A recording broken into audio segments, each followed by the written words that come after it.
É tudo ao contrário. A Constituição está escrito alguma coisa. Aí vai o STF, guardião da Constituição, né? Que nem um marco territorial.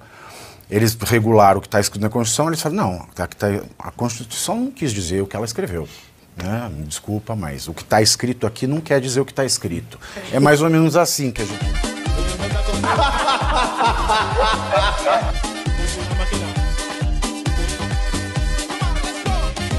O que me preocupa, esse relato histórico, né? Qualquer semelhança com a realidade é mera coincidência? Ou é a versão brasileira de Betty a Feia? É a versão brasileira de Betty a Feia. Né? É o Chiquititas brasileiro, é o Rebelde da Record. Né? Você está fazendo essas novelas aqui, é a mesma coisa de gravar a Usurpadora no Brasil. Porque, veja, o discurso do Maduro, a primeira parte é igualzinho ao discurso do Lula. Sim. Só eu sou capaz do amor, da fé, da esperança, da verdade, da bondade, e vocês todos sou eu e eu sou vocês. É a mesma coisa. E se eu perder... Bom, segunda parte. O sistema eleitoral venezuelano é o mais maravilhoso do mundo, é o melhor do mundo. Discurso igualzinho do STF. Eu não estou dizendo que não seja o melhor do mundo, mas eles falam a mesma coisa do seu sistema eleitoral.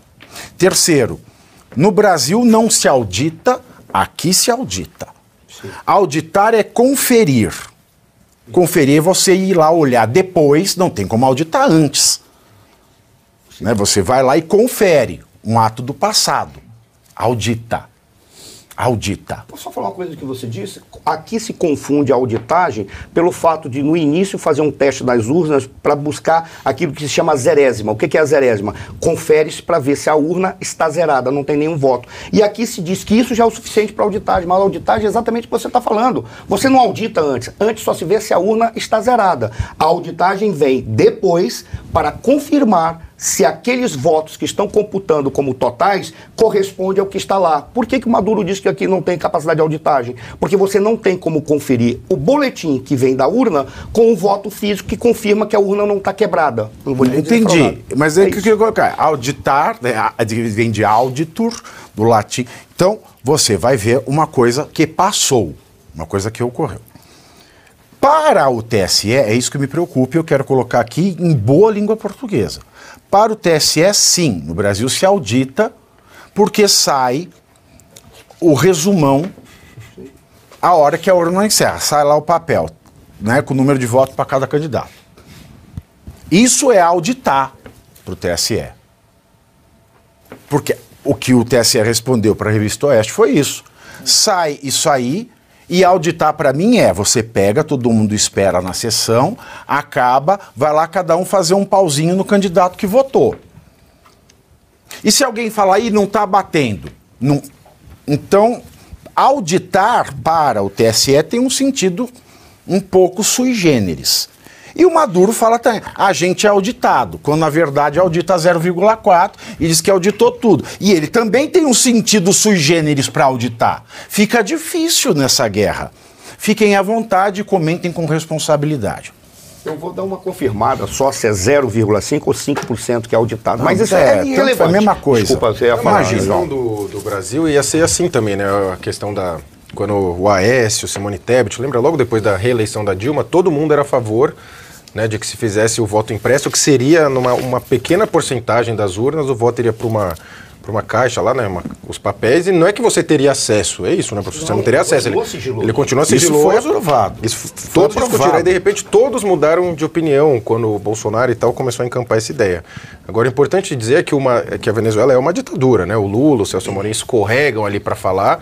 Ao que consta ainda, o Celso Amorim irá lá como, né, confirmar a eleição. Agora se foi, agora com essa rusga. Celso Amorim que tomou carão, né, lá nos Estados Unidos, porque fez uma comparação também completamente esdrúxula, colocou de novo Israel no meio e tal, e tomou carão lá. Então é essa pessoa que vai lá conferir, e os ministros também, TSE, né, 2 do TSE, agora eu não sei TSE que nos proibiu. Torta de climão. Pois é. E a novidade foi ele ter colocado, até ele falar, responder pro Lula, tudo bem, mas ele ter colocado a questão da auditagem das urnas no Brasil, essa foi a novidade. Isso pegou todo mundo de surpresa. Foi aí que eu deixei de achar que era um teatro. Porque antes eu achei que fosse um Teatro das Tesouras 2.0, assim, pegou pesado. vou fingir. Mas aí quando você vê, e eles são do Foro de São Paulo, a gente precisa colocar nessa equação o Foro de São Paulo. Então a gente está falando de tiranos do Foro de São Paulo, essa que é a verdade, né, que partem de ideias completamente ditatoriais que estão brigando. Provavelmente o Maduro está incomodado de não receber um apoio mais incisivo, mais de 100%, isso está criando um racha dentro do Foro de São Paulo, que é aquela organização, só rapidinho, professor, só para dizer o que é o Foro de São Paulo, né, que é aquela organização desses líderes ditatoriais de esquerda para tornar toda a América Latina de esquerda, e eles têm um plano de longuíssimo prazo, o objetivo é ser tomada, inclusive o PT, durante a campanha presidencial do ano passado, eles mesmos liberaram lá um mapinha com a América Latina ali aparecendo os países em vermelhos, que eram os países ali dos líderes do Foro de São Paulo, desses países, que o objetivo é tornar toda a América Latina comunista. Posso trazer, sem muita teoria conspiratória, mas há um problema na Venezuela em que o Maduro, ele é questionado dentro do PSUV e ele é questionado pelas lideranças chavistas históricas. As ditaduras caem, né? Todas uma hora. O detalhe maior é que tinha um cara... Quando Maduro assumiu a presidência da República, ele era vice-presidente, ele foi indicado pelo Chaves para ser vice-presidente. Isso. A diferença que tem é que lá o vice-presidente não é eleito. Quem é eleito é o presidente. E o vice-presidente ele é escolhido a dedo pelo presidente depois de ser eleito. Eles vêm a você. Aí indicaram... O Chaves indicou o Maduro, que era ministro das Relações Exteriores, mas chamou no momento de crise em que o Chaves estava desenvolvendo a doença. E ele coloca o Maduro como vice-presidente porque o Maduro era uma figura inexpressiva e medíocre da perspectiva do Chaves, que não queria uma sombra. Quem era o medo que o Chaves tinha? Ele tinha medo de um cara chamado Diosdado Cabello, ou Cabello, ou Cabejo, sei lá como é a pronúncia correta, que era um cara que foi capitão... Eu não sei, é Diosdado, aquilo que o Alexandre não tem. Pode ser. Tá, é isso aí. E ele participou da tentativa de golpe de Estado em 92 junto com o Chaves. Ele é uma figura histórica que veio do Exército e é acusado de ser um indivíduo envolvido com grandes gangues na Venezuela. Inclusive, ele é identificado pelos Estados Unidos como sendo um possível indivíduo de grupos de crime organizado, razão pela qual existem sanções contra o Diosdado Cabello.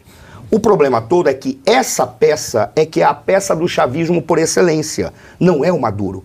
E o Maduro sempre foi questionado. O que pode estar acontecendo?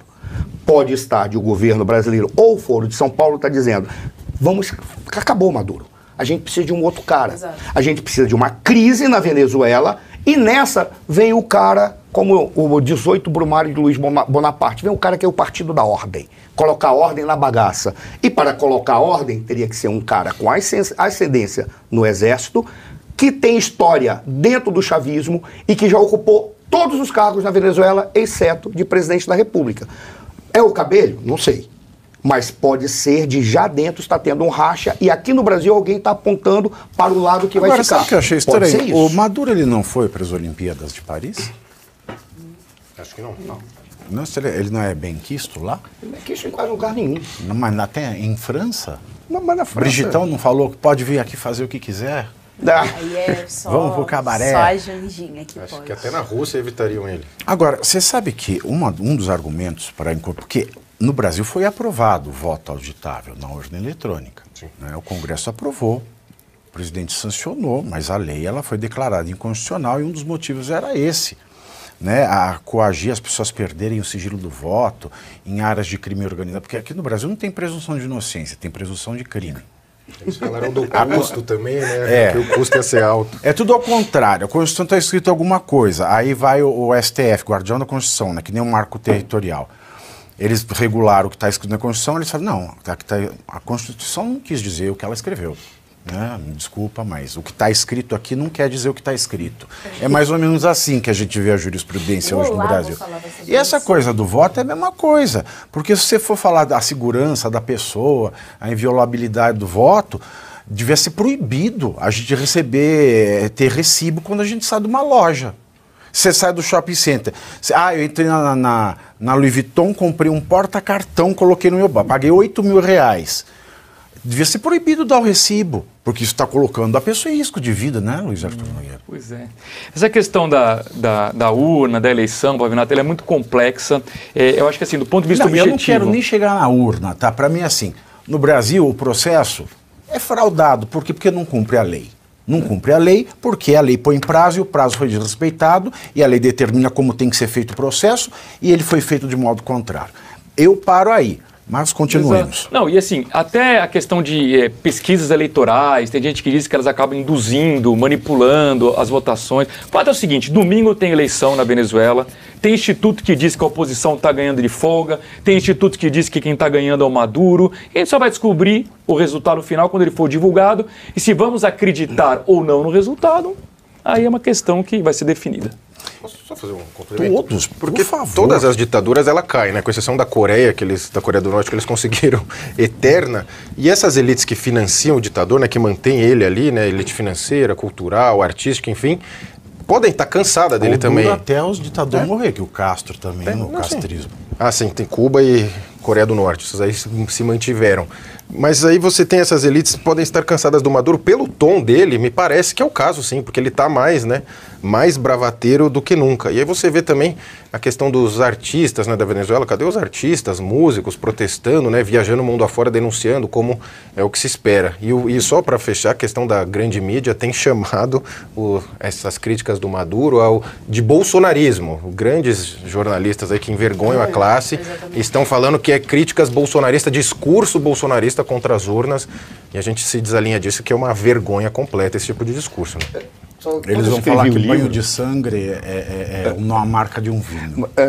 Quando isso que o João falou é tão claro, a tentativa de inverter a lógica, o Maduro virou bolsonarista. Que quando eu escrevi o livro, alguns jornalistas de esquerda vieram conversar comigo, eles perguntavam, porque eu digo que o Maduro é fascista, que o Chávez é fascista, mas tem um fascismo vermelho associado ao marxismo. Tudo bem, aí um cara me perguntou, então ele se assemelha ao Bolsonaro? Pô, você tá brincando comigo, cara. E aí eu vou colocar um pitaco também. É inversão. Porque eu não sei se vocês sabiam, quem inventou o fascismo, também chamado de fascismo no português, né? Lusitano fala-se fascismo.